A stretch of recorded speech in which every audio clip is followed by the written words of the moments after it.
கிட்ட இன்னும் கிட்ட போங்க அவங்க கூப்பிடுங்க. நீ நவருமா நீ நவருமா.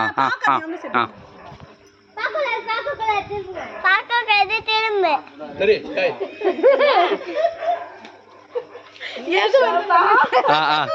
படி.